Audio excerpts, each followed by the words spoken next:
नमस्ते बच्चों। YouTube channel पर जो आप चैनल देख रहे हैं मैथमेटिक्स क्लासेस बाय दीपक दुबे, इस पे आज से आपकी त्रिकोणमिति हम स्टार्ट करेंगे। देखिए चैप्टर सभी हम पढ़ाएंगे, ऐसा नहीं है कि हम चैप्टर आपको पूरे नहीं पढ़ाएंगे, सभी चैप्टर पढ़ाए जाएंगे, लेकिन मतलब इस तरीके से पढ़ा रहे हैं कि आपको ये न लगे कि एकदम से कठिन चैप्टर सर ने लगा दिया। ठीक है, तो सरल से कठिन की ओर चलें। ठीक है, तो इससे आप जो है हर बात समझते जाएंगे और बाद में जब हम लोग कठिन चीज़ पढ़ेंगे, कठिन विषय वस्तु पढ़ेंगे, तो ऑटोमेटिक आपको जो है आने लगेगी वो भी। ठीक है, तो आज से जो है क्लास 10th गणित में हमने एक अध्याय, एक चैप्टर स्टार्ट करने का प्रयास कर रहे हैं, त्रिकोणमिति, ट्रिग्नोमेट्री। ठीक है, तो त्रिकोणमिति क्या है आखिर, हम लोग जो है अभी सब बात सिस्टम से पढ़ाएंगे। सबसे पहले हम थोड़ी सी जानकारी दे दें त्रिकोणमिति। ठीक है, त्रिकोण और मिति। ठीक, तो देखिए इसमें तीन शब्द मिल रहे हैं, त्रिकोण और मिति। ठीक है, त्रि को कहते हैं इंग्लिश में ट्राई, कोण को आप कह सकते हैं गोनो, और मिति को कह सकते हैं मेट्री। ठीक है, ट्रिगोनोमेट्री मतलब कुल मिला के तीनों मिलके आपके मिले तो आप कह सकते हैं ट्रिगोनोमेट्री, वही लिखा जाता है इंग्लिश में, त्रिकोणमिति इसे कहते हैं। तो इसका मतलब क्या है, ट्राई का मतलब तो आप जानते ही हैं, ट्राई का अर्थ होता है तीन। ठीक है, और गोन का मतलब क्या होता है, गोनो कह लें या गोन कह लें। ठीक, गोन का मतलब क्या होता है, गोन का मतलब रहेगा आपका भुजा से, और मीट्री का मतलब होता है मापन करना। ठीक है, तो एक तरीके से हम कह सकते हैं कि त्रिकोणमिति आपकी तीन भुजाओं का मापन करना है। ठीक है, तीन भुजाओं का मापन करना है, उनके संगत हम फिर कोणों का भी मापन कर लेते हैं। मुख्यतः तीन भुजाओं का मापन करना है। ठीक, तो तीन भुजाएं किस में होती हैं, एक ट्रायंगल में होती हैं, एक त्रिभुज में तीन भुजाएं पाई जाती हैं। ठीक है, त्रिभुज आप जानते ही हैं, समतल में तीन भुजाओं से घिरी बंद आकृति को त्रिभुज कहते हैं। ठीक, इसमें तीन भुजाएं होती हैं, थ्री साइड्स होती हैं, पहली साइड, दूसरी साइड और तीसरी साइड। तो हमें इस त्रिभुज के भुजा का मापन करना है। इसमें मुख्यतः हम लोग इसमें समकोण त्रिभुज लेके चलेंगे। ठीक, समकोण त्रिभुज में एक कोण 90 अंश होता है। ठीक, तो समकोण त्रिभुज की तीनों भुजाओं का हम लोग इसमें मापन करेंगे। ठीक है, आइए इसकी एक हम परिभाषा बनाई हुई है, उसको हम लोग देखने का प्रयास करेंगे। ठीक है बच्चों, हम लोग बहुपद चैप्टर पढ़ चुके हैं, पॉलिनोमियल। ठीक है, वो कल के वीडियो में ख़त्म हो चुका था। तो आज से हम जो ट्रिग्नोमेट्री पढ़ रहे हैं उसके बारे में हमने आपको थोड़ी सी जानकारी दी है। इसकी हमने एक परिभाषा भी टाइप में बनाई है, इसको भी आप समझने का प्रयास करेंगे और इसे जो है लिखने का भी प्रयास करेंगे। ठीक है, तो त्रिकोणमिति अर्थात ट्रिग्नोमेट्री, तो इसमें लिखा हुआ है हमने, ट्रिग्नोमेट्री में एक त्रिभुज की भुजाओं और कोणों के बीच संबंधों का अध्ययन करते हैं। ठीक है, त्रिकोणमिति के अंतर्गत हम भुजाओं, त्रिभुज की तीनों भुजाएं, उनके कोणों का अध्ययन करते हैं। तो त्रिभुज के कोण होते हैं उनका भी अध्ययन किया जाता है। अंग्रेजी के शब्द ट्रिग्नोमेट्री तीन ग्रीक शब्दों से मिलकर बना है। ट्रिग्नोमेट्री जो है तीन ग्रीक शब्द हैं उनसे मिलकर बना है। ये शब्द कौन कौन से हैं, ट्राई है, प्लस गोन है, प्लस मेट्रॉन है। ठीक है, इसमें ट्राई का अर्थ क्या है, तीन से मतलब है, गोन का अर्थ है भुजा, तथा मेट्रॉन का मतलब है मापन, माप। अर्थात अंग्रेजी शब्द ट्रिग्नोमेट्री का पूर्ण अर्थ है एक त्रिभुज की तीन भुजाओं का माप करना। तो बच्चों, त्रिकोणमिति की ये परिभाषा है जो ये आप थोड़ी सी नोट कर लेंगे। ठीक है, और त्रिकोणमिति के सिद्धांत की विवेचना कर लें थोड़ी हम, ये आप लिख भी सकते हैं कि त्रिकोणमिति के सिद्धांतों और तकनीकी का उपयोग, ठीक है, कर हम बड़े से बड़े वस्तुओं को देखकर उनमें एक समकोण त्रिभुज की कल्पना कर सकते हैं और उसमें ऊंचाई और दूरी से संबंधित रिलेशन निकाल सकते हैं। ऊंचाई तथा दूरी से संबंधित हम ज्ञान प्राप्त कर सकते हैं, या कह लें कि ऊंचाई दूरी ज्ञात की जा सकती है। ठीक है, तो ये त्रिकोणमिति के बारे में जानकारी थी आपको। ठीक है, इसके बाद हम आपको बताएंगे समकोण त्रिभुज के बारे में। ठीक, क्योंकि त्रिकोणमिति में पूर्ण श्रेय समकोण त्रिभुज का है। तो आइए समकोण त्रिभुज के बारे में हम कुछ जानकारी प्राप्त करेंगे। ठीक है, इनको आप विधिवत रूप से नोट करते जाएं और आपको बहुत अच्छा लगेगा, नोट करें इसे। तो त्रिकोणमिति के अध्ययन के बाद आता है समकोण त्रिभुज, यानी राइट एंगल ट्रायंगल। इसका पूरा रोल है, इसको आप बहुत बारीकता से ध्यान से सुने। चित्र हमने बनाया हुआ है। ठीक है, एक समकोण त्रिभुज में 90 अंश होता है एक कोण, 90 के सामने की भुजा को कर्ण कहते हैं, सबसे बड़ी भुजा होती है। लंब होती है न्यून कोण ए की सम्मुख भुजा, ये ए न्यून कोण है आपका, ठीक, ये दोनों न्यून कोण हैं। तो न्यून कोण जिसे कोण मान लेंगे, मतलब कोण के सामने की भुजा आपकी लंब होती है, जिसे हम न्यून कोण ए की सम्मुख भुजा यानी लंब कहते हैं, एल से व्यक्त करते हैं। कर्ण को के कहते हैं। और न्यून कोण ए की संलग्न भुजा जो होती है, साथ में भुजा होती है, उसको हम आधार ए कहते हैं। ठीक, लिखा हुआ है हमने। त्रिभुज जिसमें एक कोण 90 अंश हो समकोण त्रिभुज कहा जाता है। एक समकोण त्रिभुज में एक कोण समकोण 90 अंश तथा शेष दो कोण न्यून कोण 90 अंश से कम होते हैं। ठीक, ये परिभाषा है समकोण त्रिभुज की। कर्ण के बारे में थोड़ी सी जानकारी दी हमने। कर्ण क्या होता है, अगर कोई पूछता है आपसे बताइए समकोण त्रिभुज में कर्ण क्या है, ठीक है, तो आप लोग के जवाब कुछ इस स्तर के होने चाहिए कि समकोण त्रिभुज में समकोण के सामने की भुजा को कर्ण कहा जाता है। ठीक, समकोण यानी 90 के सामने की भुजा कर्ण कहलाती है। कर्ण समकोण त्रिभुज की सबसे बड़ी भुजा होती है। ठीक, कर्ण की लंबाई शेष दो भुजाओं की लंबाई के योग से कम होती है। ठीक है, कर्ण की लंबाई की अगर विवेचना करें तो शेष दो भुजाएं जब जोड़ेंगे आप लंब और आधार, तब आपका कम होगा कर्ण, और अलग अलग देखा जाए तो आपका कर्ण सबसे बड़ा है। कर्ण को प्रायः अंग्रेजी के अक्षर के से दिखलाया जाता है। इसको हमने के से दिखलाया, इंग्लिश मीडियम वाले इसे एच से दर्शाएंगे। ठीक है, हाइपोटेनियस कहते हैं इसे, हाइपोटेनियस, तो इसे हम जो है एच से व्यक्त करते हैं, और हिंदी मीडियम में इसे के फॉर कर्ण कहते हैं। ठीक, इसे आप नोट करेंगे। इसके बाद हम जानकारी दे रहे हैं लंब और आधार की। आगे बच्चों हम जानकारी लेंगे लंब और आधार की। कर्ण के बारे में आपको बता चुके हैं। ये कोई पूछ देता है जैसे आपसे बताइए लंब क्या होता है समकोण त्रिभुज में, बताइए आधार क्या होता है, तो आप बता सकें। ठीक, तो लंब क्या है, समकोण त्रिभुज में किसी न्यून कोण की सम्मुख भुजा को लंब कहा जाता है। न्यून कोण हमने ये माना था आपका, ये न्यून कोण है, कोण बना हुआ है एंगल, इसके सामने की भुजा को आप क्या कहेंगे, लंब कहा जाता है। लंब को ऊंचाई भी कहते हैं, लंब को ऊंचाई भी कहा जाता है। लंब को प्रायः अंग्रेजी के अक्षर एल से व्यक्त करते हैं, हिंदी मीडियम में एल से निरूपित करेंगे। लंब को एल लिखा हुआ है, इंग्लिश मीडियम में इसे हम बेसमेंट कहेंगे, वो परपेंडिकुलर कहेंगे, पी से व्यक्त करेंगे। ठीक, आधार क्या है, आइए आधार के बारे में जानें। बेसमेंट क्या है, समकोण त्रिभुज में एक न्यून कोण की संलग्न भुजा को आधार कहा जाता है। साथ में जो भुजा लगी है कोण के, वो आपकी आधार कहा जाता है। आधार जैसा कि शब्द के अर्थ से ही स्पष्ट है कि एक समकोण त्रिभुज में कर्ण को छोड़कर नीचे वाली भुजा जो आधार का कार्य करती है प्रायः आधार कहलाती है। ठीक है, समकोण को छोड़कर नीचे वाली भुजा आधार का कार्य करती है। आधार को प्रायः अंग्रेजी के अक्षर ए से निरूपित किया जाता है। ठीक, और इंग्लिश मीडियम में इसे बी से निरूपित करेंगे, बेस कहेंगे, और हम लोग जो है हिंदी मीडियम में हैं तो हम लोग ए से व्यक्त करेंगे इसे। ठीक है, तो ये आपकी समकोण त्रिभुज की 3 परिभाषाएं रही। समकोण त्रिभुज से रिलेटेड एक बात और बताना चाहेंगे इसी फिगर्स के जरिए कि पाइथागोरस प्रमेय, इसमें हम पाइथागोरस प्रमेय भी लागू कर सकते हैं। पाइथागोरस प्रमेय क्या कहती है कि सबसे बड़ी भुजा का वर्ग यानी कर्ण का वर्ग शेष दो भुजाओं के वर्गों के योग के बराबर होता है, अर्थात कर्ण का वर्ग बराबर लंब का वर्ग प्लस आधार का वर्ग। आइए उसे भी लिखने का प्रयास करें। इसी तरीके से बच्चों एक समकोण त्रिभुज में हम पाइथागोरस प्रमेय का भी प्रयोग कर सकते हैं। आइए देखें कैसे। पाइथागोरस प्रमेय एक समकोण त्रिभुज की भुजाओं के बीच संबंध को दर्शाता है। ठीक, पाइथागोरस प्रमेय जो है वो भुजाओं को आप दर्शाता है, प्रदर्शित करता है। पाइथागोरस प्रमेय के अनुसार समकोण त्रिभुज में कर्ण का वर्ग बराबर यानी सबसे बड़ी भुजा का वर्ग बराबर लंब का वर्ग प्लस आधार का वर्ग। ठीक, दोनों भुजाओं के शेष दोनों भुजाओं के वर्गों का योग यानी लंब और आधार के वर्गों का योग कर्ण के वर्ग के बराबर होता है। इसे हम जनरली भाषा में K square equal to L square plus A square कहते हैं, जहाँ के कर्ण है, एल लंब है और ए आधार है। ठीक है, ये आप जो है समकोण त्रिभुज से रिलेटेड काम करेंगे। और इसके बाद हम लोग जो है त्रिकोणमितीय अनुपात पढ़ेंगे। ठीक है, जिन्हें हम sine theta, cos theta, tan theta, cosec theta, sec theta और कॉट थीटा के नाम से जानते हैं। ठीक है, इसे आप नोट करेंगे।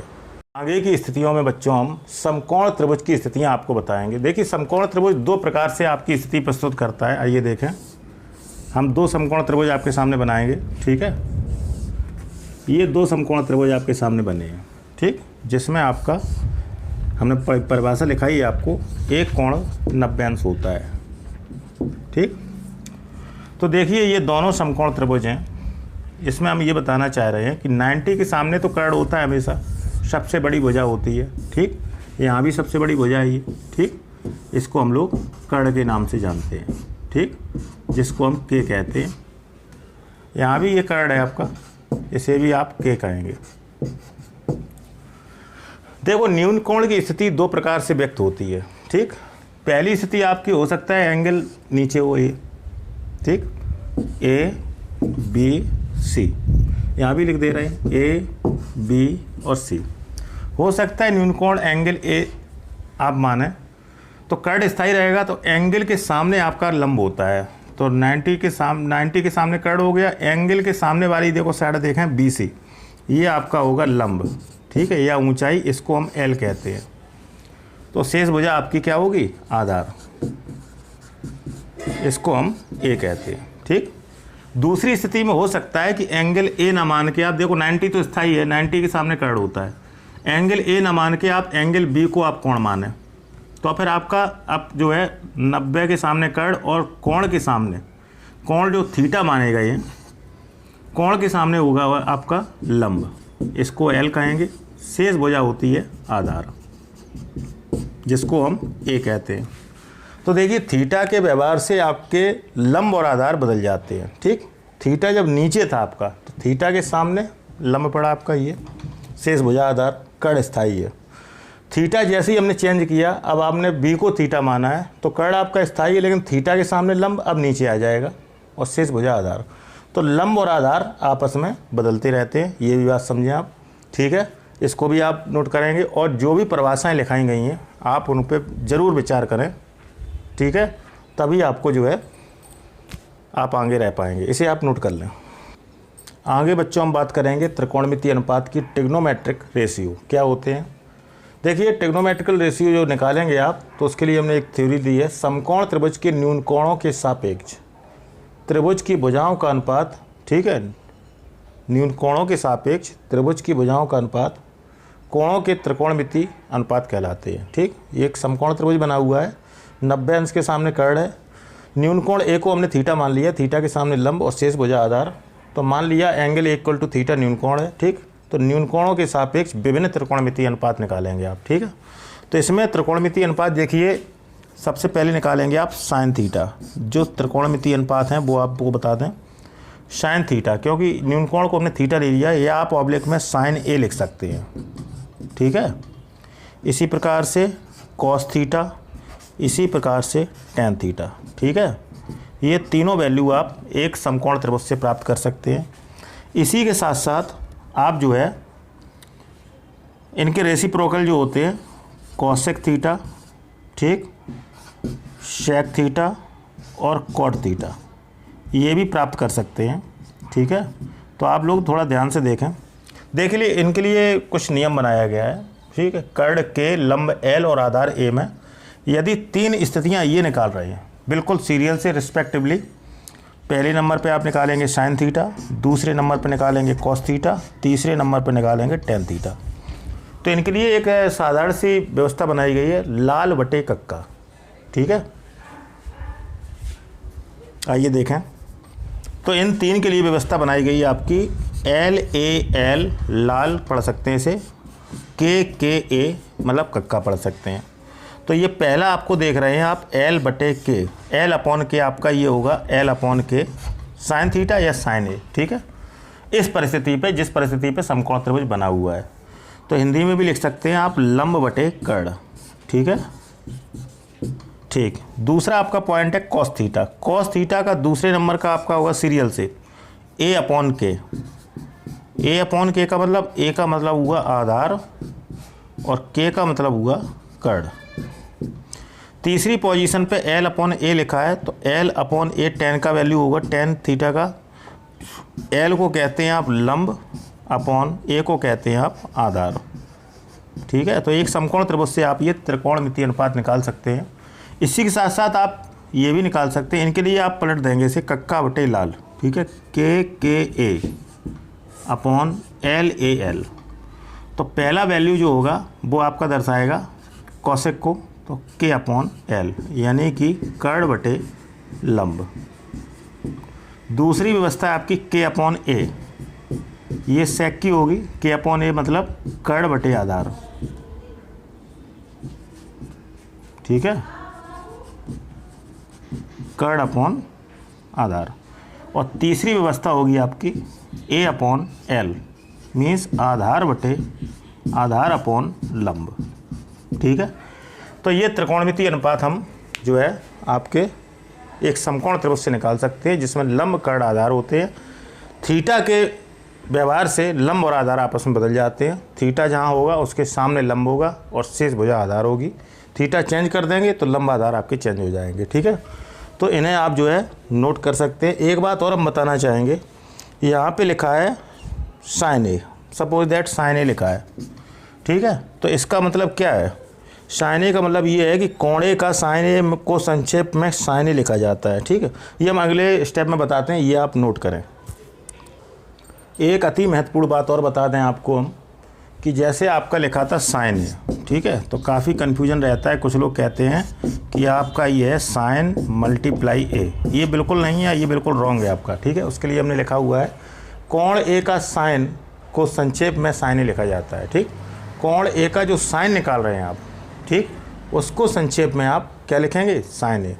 यहाँ साइन ए का अर्थ साइन गुणा ए नहीं होता है, जो हमने ये लाइन बताई है आपको, ये बिल्कुल नहीं होता है, बल्कि यह कोण ए का साइन है। ठीक है, अच्छा, इसके साथ साथ हम थोड़ी जानकारी और देना चाहेंगे, ये आप नोट कर लें।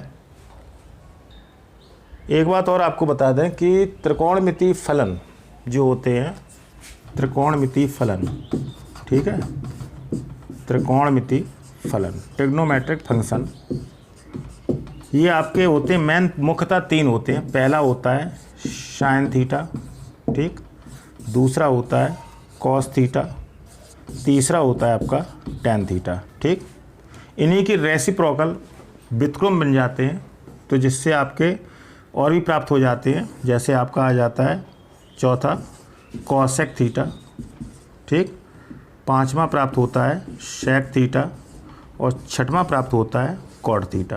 ठीक, ये रेसिप्रोकल है, मुख्यतः आपके तीन है, साइन थीटा, कॉस थीटा और टैन थीटा। ठीक है, इनके फुल नेम भी हम बता दें कि साइन को हम फुल नेम इसका लिखते हैं SINE, ठीक, इसको हिंदी में हम ज्या कहते हैं। कॉस थीटा को हम कोसाइन पढ़ते हैं, COSINE, इसको हम कोज्या कहते हैं। तीसरा है टैन थीटा, इसको हम टेंजेंट पढ़ते हैं, TANGENT, इसको हम स्पज्या कहते हैं। स्पज्या कह लें या स्पर्श ज्या कह लें, एक ही बात है।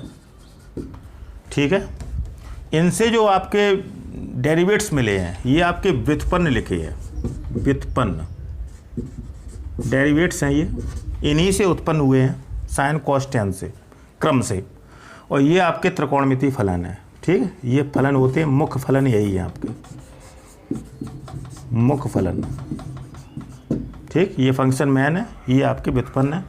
तो कॉसेक थीटा को कहते हैं कोसेक्टेंट, COSECTANT। ठीक, ज्या का विरोधी होगा ये, इसे हम विरोधी ज्या कह सकते हैं, विरोध ज्या कह सकते हैं। ठीक, सेक थीटा को हम सेक्टेंट पढ़ते हैं।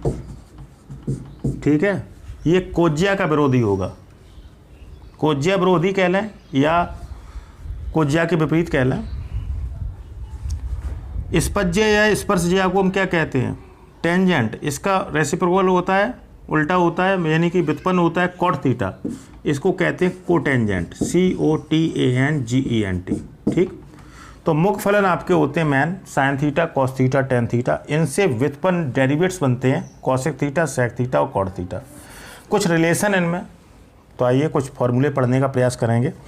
तो देखिए फॉर्मूले क्या है, ये तो मेन बात हमने आपको बता दी। तो कुछ फॉर्मूले बनते हैं आपके, रिलेशन कह लें, संबंध कह लें, ठीक है, रिलेशन कह लें आप इन्हें, संबंध कह लें। तो ये एक दूसरे के रेसिप्रोकल होते हैं, सीधी बात है। तो आप लिख सकते हैं sine theta equal to 1 upon cosec theta. ठीक, और भी रेसिप्रोकल बनते हैं, आगे बनेगा cosec theta equal to 1 upon sine theta. ठीक, इसी प्रकार साइन से कॉसेक, कॉसेक से साइन, इस तरीके से आपका प्राप्त हो जाता है। दूसरा हम बताएंगे cos theta equal to 1 upon sec theta, या कह लें sec theta equal to 1 upon cos theta.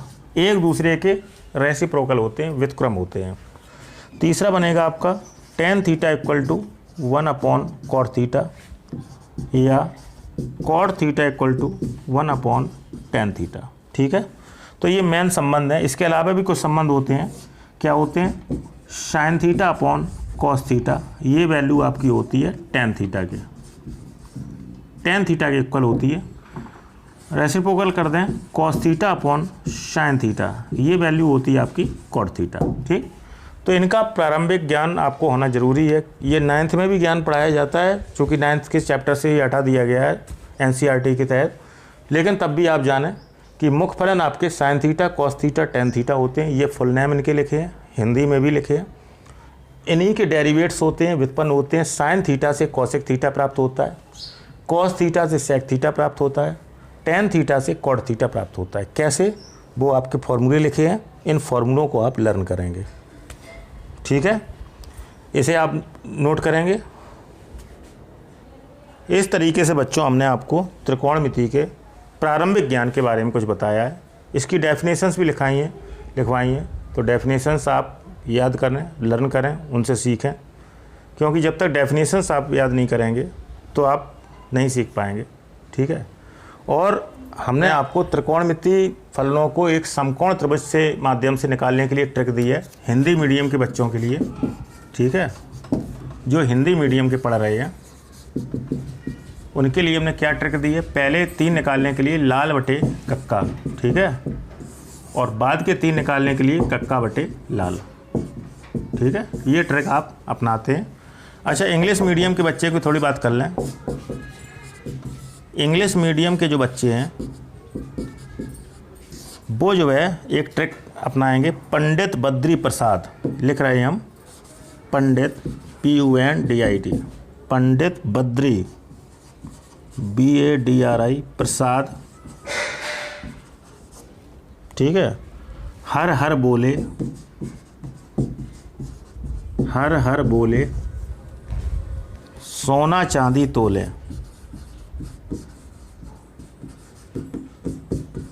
ठीक है, तो पंडित बद्री प्रसाद हर हर बोले सोना चांदी तोले। ठीक, इसको हिंदी में लिख दें हम, पंडित बद्री प्रसाद हर हर बोले सोना चांदी तोले। ये इंग्लिश मीडियम के बच्चों के लिए एक आसान सी ट्रिक है। ठीक है, नहीं तो इससे आप लोग जो है आराम से जो है निकाल सकते हैं, बिल्कुल बगैर कोई रुकावट के आप इनसे जो है वैल्यू निकाल सकते हैं। 3 शब्द दिए गए हैं, पंडित बद्री प्रसाद हर हर बोले सोना चांदी तोले। सबका एक एक अक्षर उठा लें, प्रारंभिक अक्षर PBP, फिर उठाएंगे HHB, फिर उठाएंगे SCT। ठीक, इससे भी आप त्रिकोणमिति फलन बना सकते हैं बिल्कुल आसानी से। ठीक है, तो सबका पहला अक्षर उठाएं PBS और S। ठीक है, तो ये जब पहले अक्षर उठाए हमने तो आप लिख सकते हैं P/H equal to S। S for होता है sine, perpendicular upon hypotenuse equal to होता है आपका sin थीटा। ठीक, इस तरीके से आप दूसरे अक्षर ले सकते हैं, तीसरे अक्षर ले सकते हैं। ये इंग्लिश मीडियम के बच्चों के लिए ट्रिक है। ठीक है, तो आप दोनों प्रकार के बच्चे इस पर सीख सकते हैं। इसके बाद बच्चों हम अगले वीडियो में, अगले टर्न से हम आपको जो है एक्सरसाइज स्टार्ट करेंगे। आप जो है हर तरीके से इसे जो है प्रिपेयर करें अच्छे ढंग से। ठीक है, हर ट्रिक जो है अपने पास रखें, और इसी के साथ जो है हम आज इतना ही पढ़ाएंगे आपको। यदि आप चैनल पे नए हैं हमारे, तो उस चैनल को सब्सक्राइब करें, जिससे हमारे डेली की वीडियो आप तक पहुंचते रहें क्रमबद्ध तरीके से। ठीक है, और यदि कोई भी आपको टॉपिक में कुछ पढ़ाया है जो आपको हमने कोई सवाल में, किसी होमवर्क के सवाल में, किसी लाइन में, किसी स्टेप में कोई समस्या है, तो आप हमें कमेंट बॉक्स में बता सकते हैं। हम आपकी समस्या पूर्ण रूप से दूर करने का प्रयास करेंगे। ठीक है, और प्रयास आप ये करें कि ये जो आज पढ़ाया है ये आप जल्द से जल्द कॉपी में फेयर में नोट करके और जो है लर्न कर लें, क्योंकि अगले वीडियो में हम लोग एक्सरसाइज से स्टार्ट करेंगे। एक्सरसाइज काफ़ी बड़ी है, तो इसमें जो है आप लोग जो है इन सूत्रों की, इन परिभाषाओं की पूर्ण रूप से ज़रूरत पड़ेगी। ठीक है, तो चैनल को सब्सक्राइब भी कर लें। सभी वीडियो आप तक क्रमबद्ध तरीके से डेली आएंगे। ठीक है, और अगर चैनल सब्सक्राइब कर लिया है तो आपके पास नोटिफिकेशन आते रहेंगे, नहीं किया है तो उसको सब्सक्राइब करें। इसी के साथ साथ आप वीडियो जब देखते हैं तो वीडियो में प्रॉपर आपको क्लियर होता है पूरा कॉन्सेप्ट, तो आप वीडियो को लाइक करें। आप शेयर भी कर सकते हैं अपने दूसरे मित्रगणों में, साथियों में, जिससे वो भी आपके साथी वीडियो के ज़रिए हमारी जो है चैनल तक पहुंच जाएंगे, चैनल को सब्सक्राइब कर लेंगे, साथ साथ वो भी वीडियो देखकर लाइक करेंगे और आगे बढ़ा देंगे। ये प्रोसेस आगे तक चलती रहेगी। ठीक है, और इसी के साथ साथ ये आपका वीडियो नंबर जैसे सपोज दैट 12 है।